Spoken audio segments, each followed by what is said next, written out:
Ang ISIS, Islamic State of Iraq and Syria, ay isang teroristang grupo na nagpapatakbo ng ilang bahagi ng Iraq at Syria. Ang ISIS ay kilala rin sa kanilang karahasang mga aksyon at panggigipit sa mga mamamayan. Ang Russia bilang isa sa mga pinakamakapangyarihang bansa sa mundo ay isa sa mga nakikipaglaban sa ISIS. Ang Russian Armed Forces ay nakikipaglaban sa ISIS sa ilang bahagi ng Syria at Iraq. Saan nagmula ang alitan ng ISIS at Russia? Bakit bigla nilang inatake ang Russia? Totoo nga bang ang mga ISIS ang responsable sa nangyaring terrorist attack kamakailan sa Russia? Iyan ang ating alamin. Ang ISIS ay responsable sa maraming karumal-dumal na gawaing krimen, kabilang ang mass executions, beheadings, pagkaalipin ng mga kababaihan at mga batang babae at pagwasak ng mga sityo ng kultura. Sila rin ang nanguna sa mga mataas na profile ng teroristang atake sa buong mundo na ang layunin ay tamaan ang mga sibilyan sa mga lugar tulad ng Paris, Brussels, Istanbul at Baghdad. Bagaman ang malalaking pagsisikap sa militar ay nagpahina sa ISIS at humantong sa pagkawala ng maraming bahagi ng kanilang teritoryo, nananatiling naging banta pa rin ang grupo sa pamamagitan ng kanilang global na network ng mga kaalyado, online propaganda at kakayahan mag-inspire at magkoordina ng mga atake ng mga sympathizer sa ibang bansa. Kamakailan lamang ay nabalot ng takot ang Moscow sa Russia nang makita nila at maranasan ang kalupitan ng mga ISIS sa kanila. Sa tinagal-tagal ng panahon ng pagiging malakas at makapangyarihan ng bansang Russia, ngayon na lamang nagkaroon ng ganito kalalang kaguluhan na pinamunuan ng kanilang mga kaaway. Noong Marso 22, 2024, isang konsyerto ang sinagawa sa Crocus City Hall sa Moscow at ang banda ng Picnic ang nagtanghal. Dahil ito ang kanilang unang araw ng pagtatanghal, maraming tao ang dumagsa at pumila para manood.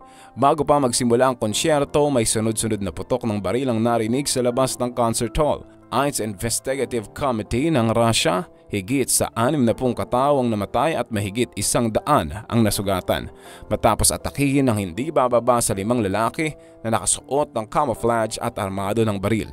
Ang mga bata ay kasama sa mga nasawi at nasugatan. Iniulat ng Islamic State ang nasa likod ng pag-atake. Ang pangyayaring ito ay nagdulot ng matinding takot at pangamba lalo na tumagal ng 1 oras ang pagdating ng mga pulis o rescue team. Sa kaguluhan, hindi alam ng mga tao kung ano ang gagawin at kung saan magtatago habang patuloy ang pagpaputok sa itaas ng entablado.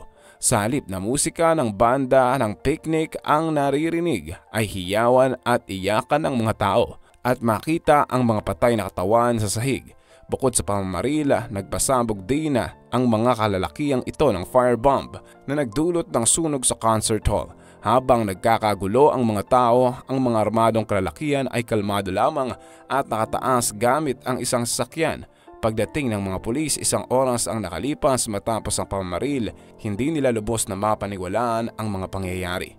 Nakakita sila ng maraming tao sa labas at nasusunog pa rin ang itaas na bahagi ng concert hall.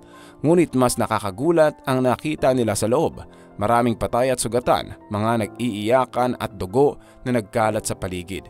Nang dahil sa insidenteng ito, nangako ang pamahalaan ng Russia lalo na ang kanilang Pangulo na si Vladimir Putin na hindi sila titigil hanggat hindi nahaharap o naparurusahan ang mga tao sa likod ng malagim na trahedyang ito. Hindi sila titigil hanggat hindi nakakamit ang hustisya ng mga inosenteng taong naging sugatan at namatay. Hindi nagtagal, inako na ng ISIS ang responsibilidad sa nangyari. Sinabi nga nila na sila ang may kagagawan sa nangyaring pamamaril sa Crocus City Hall.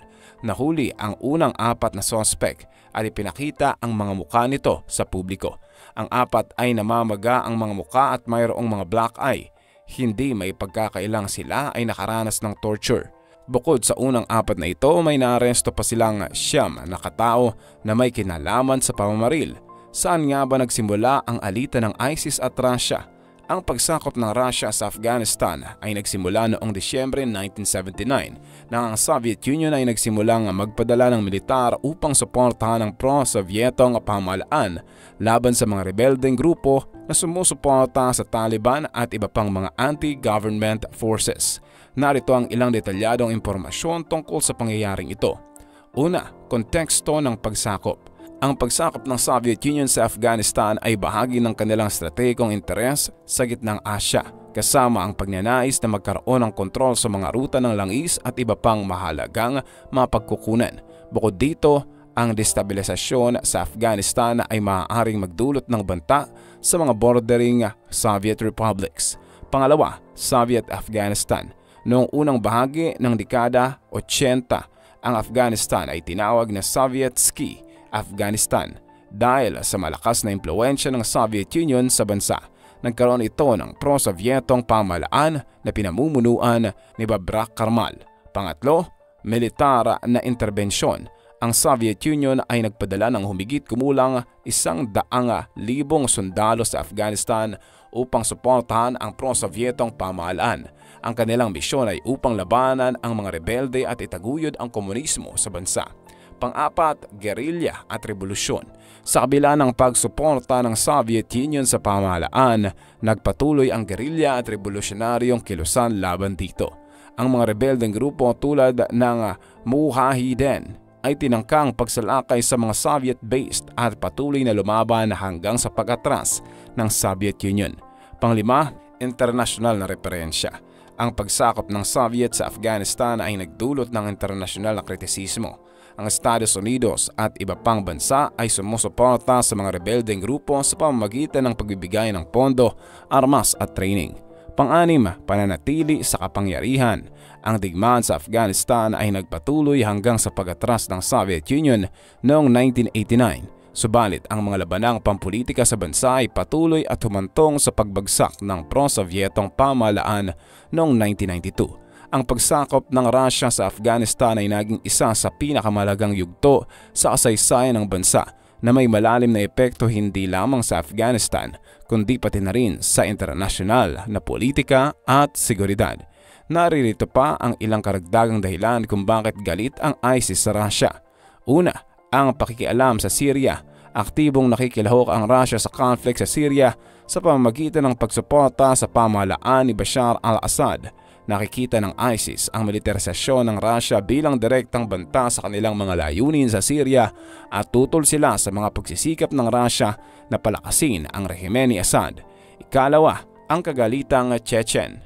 May kasaysayan ng alitan ng Russia sa mga separatista ng Chechnya. Karamihan sa kanila ay may kaugnayan sa mga grupo ng jihadist tulad ng ISIS. Ang rehiyon ng Chechnya ay nagkaroon ng kaguluhan at terorismo at ginamit ng ISIS ang mga alitan sa rehiyong ito upang mag-recruit ng mga mandirigma at tagsuporta. Ikatlo, ang anti-Muslim na pananaw. Ipinapalaganap ng ISIS ang ekstremong interpretasyon ng Islam at nakikita ang mga aksyon ng Russia. Kabilang ang kanilang mga patakaran sa mga rehiyon ang karamihang Muslim na tulad ng Chechnya. Bilang anti-Muslim, ang ganitong pananaw ay nagpapalakas sa galit ng ISIS sa Russia. Sa kabuuan, itinuturing ng ISIS ang Russia bilang kaaway dahil sa kanilang militarisasyon sa Syria, kasaysayan ng alitan sa mga separatista ng Chechnya at anti-Muslim na pananaw. Bukod pa rito, ang Russia ay may mga alalahanin sa mga teroristang grupong mula sa Tajikistan dahil sa ilang mga kadahilanan. Una, ang radikalisasyon at terorismo. Ang ilang mga individual mula sa Tajikistan ay nakikilahok sa radikal na grupong tulad ng ISIS o iba pang teroristang organisasyon. Ang kanilang pagkakaroon ng koneksyon sa terorismo ay maaaring magdulot ng banta sa seguridad at kaayusan sa Russia. Ikalawa, ang transnational na terorismo. Ang mga terorismong grupo ay madalas na nag-ooperate sa mga transnational na network. Ang pagkakaroon ng mga Tajik militant sa Russia ay maaaring magdulot ng pagkalat ng terorismo sa buong rehiyon. Kabilang na ang Russia. Ang huli, ang internal security threat. Ang presensya ng mga teroristang Tajik sa Russia ay maaaring magdulot ng panloob na banta sa seguridad ng bansa, lalo na kung sila ay magtatangkang magsagawa ng mga pag-atake o aktibidad na naglalayong makapinsala sa pamahalaan at mamamayan. Sa kabuuan, ang pagkakaroon ng mga teroristang Tajik sa Russia ay nagdudulot ng mga alalahanin sa seguridad at pampulitikang kaligtasan ng bansa. Kaya't mahalaga para sa Russian government na magpatupad ng mga hakbang upang masiguro ang proteksyon laban sa potensyal na banta mula sa mga ito. Mukhang nagkaroon ng bagong kalaban ng Russia kung noon ay Ukrainian, separatista lang, ngayon ay sa katauhan ng mga ISIS. Una nang naiulat ang ginawang pambomba ng ISIS sa embassy ng Russia sa Afghanistan. Ang pambomba sa embahada ng Russia sa Afghanistan ay isang malinaw na halimbawa ng karahasan na isinasagawa ng ISIS laban sa mga dayuhang representasyon at interes. Ang ganitong mga pag-atake ay naglalayong magdulot ng takot, kaguluhan at pagsalungat sa pamahalaan o etnidad na kanilang iniuulit. Malinaw na malagim na trahedyang ito ang patuloy pa ring labanan sa pagitan ng Russia at ISIS. Sana lamang balang araw ay matapos na ang kaguluhan upang matigil na ang pagkakadamay sa mga inosenteng biktima ng digmaan.